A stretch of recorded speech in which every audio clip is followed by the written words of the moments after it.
আসসালামু আলাইকুম বন্ধুরা, এখন বাজে রাত 9টা। এখন থেকে ব্লগটা স্টার্ট করলাম। তো তোমরা দেখতেই পেলে এখানে ছোলা, বুট, ভাঙা বুট, মটর এগুলো আমি ভিজিয়ে নিয়েছি। কালকে এগুলোর ঘুগনি টুগনি হবে। তো এখানে আমি আদা রসুন বেটে নিয়েছি। তো এটা কালকের জন্য, যেহেতু কালকে আমরা ইফতারি পাঠাবো মসজিদে। তো চলো এগুলো আগে থেকে রেডি করে নিলাম। তো ফ্রিজের মধ্যে রেখে দিলাম আমি। আর এখানে আছে নারকেলটাও কেটে নেব ছোট ছোট করে। আর এখানে শাশুড়ি মা তরকারি রান্না দিয়ে গিয়েছে।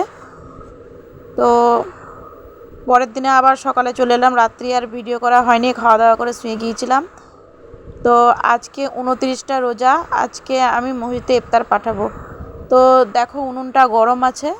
তো আমার মানে লাতা দেওয়ার সাথে সাথে উনুনটা কীরকম শুকিয়ে যাচ্ছে, একটু একটু দেখো গরম আছে, তাই এভাবে আমি আলোক আলোক করে উনুনটা লেপে দিচ্ছি। তো চলো আমি উনুনটা নেপে নিই, তারপর তোমাদের সঙ্গে আবার কথা বলছি।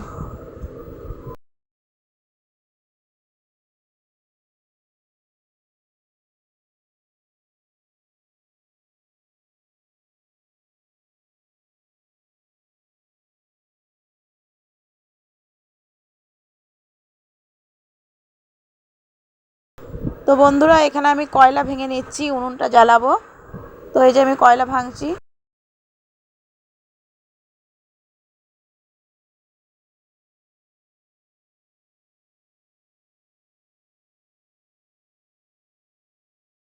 তো এই কয়লাগুলো তো বেচতে এসেছিলো, আমি কিনে নিয়েছি। তোমাদের আগের ভিডিওতে বলেছি আমার গ্যাস শেষ হয়ে গিয়েছে, গ্যাস বুকিং করছি, গ্যাস বুক হচ্ছে না।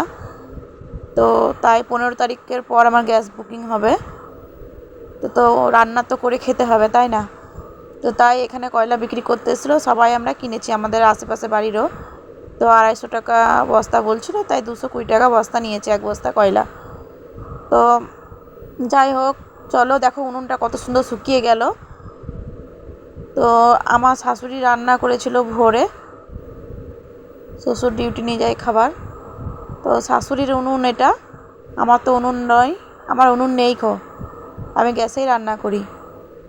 তো ওই শাশুড়ি মায়ের উনুনটাতে আমি রান্না করি, তারপর আমার শাশুড়ি মা আবার রান্না করে। তো এরকমভাবে কাজ চলে যাচ্ছে, তারপর আমাকে একটা উনুন নিতে হবে। তো চলো উনুনটা আমি জ্বালিয়ে নিই। তো আমরা কিন্তু বাড়িতে চুলোও বলি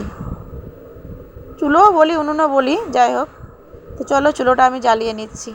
তো এই যে ছোটো ছোটো করে শুকনো কাঠগুলো দিয়ে দিলাম এই প্যাকেটগুলোর মধ্যে, খুব সুন্দর জ্বলে। তো দেখো আমি কিভাবে উনুন জ্বালাচ্ছি। তো বন্ধুরা, আমার কিন্তু উনুন ধরাতে খুব ভালো লাগে।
তো বন্ধুরা, আমি এই যে চুলো জ্বালিয়ে নিলাম। তো এক চুলো কয়লা ভরে দিলাম আমি উঁচু করে।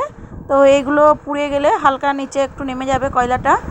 তো তারপর আগুনটা যখন চলে যাবে, আঙার হয়ে আসবে, তখন আমি রান্না চাপাবো। তো বন্ধুরা, এই যে আমি ঘুগনির মটর সেদ্ধ করে নিয়েছি।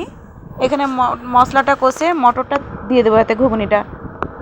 তো আমার কিন্তু ভাত টাত রান্না করা হয়ে গিয়েছে। তো চলো মশলাটা কষে নিচ্ছি। এই যে কত সুন্দর কালার এসছে, দেখো মশলার কত সুন্দর কালার। তো এই যে ঘুগনি আমার হয়ে গিয়েছে, তো দেখো এই যে ঘুগনি। তো এখন তোমাদের দাদা ভাই বসেছে এই ফলগুলো কাটতে। তো আমি যে নাস্তা সাজিয়ে নিয়েছি, তো এগুলো আমি আমাদের আশেপাশে বাড়ির যতগুলো আছে মানে ওই বাড়িগুলোতে পাঠাবো। এই যে থালায় থালায় নাস্তা আছে পাতার মধ্যে, আর এই নাস্তাটা আমি মসজিদে পাঠাবো। এই যে গরিবের বাড়ির ইফতার মসজিদে পাঠানো হবে।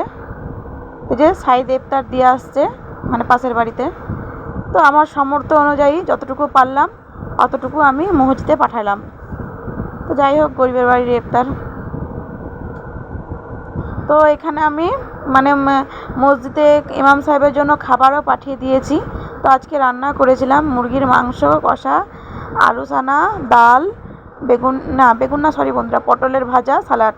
তো পটলের ভাজা সালাডটা নেই, আর এই যে এগুলো আছে মাংস, সবারই খাওয়া হয়ে গিয়েছে। তো এখন আমি খাচ্ছি। তো আজকের ভিডিওটা আর আমি বেশি দূর বাড়াচ্ছি না, তো এখান থেকেই শেষ করছি। যদি তোমাদের ভালো লাগে লাইক কমেন্ট শেয়ার করে নিও। নতুন বন্ধু হলে চ্যানেলটি সাবস্ক্রাইব করে আমার পাশে থেকো। আর তোমাদের সুন্দর সুন্দর কমেন্টগুলি পড়তে আমার ভীষণ ভালো লাগে, তোমরা আমাকে এরকম কমেন্ট করে যাবে। তো চলো আজ ভিডিওটা এই পর্যন্তই, আবার পরে দেখা হবে নতুন ভিডিওর সাথে।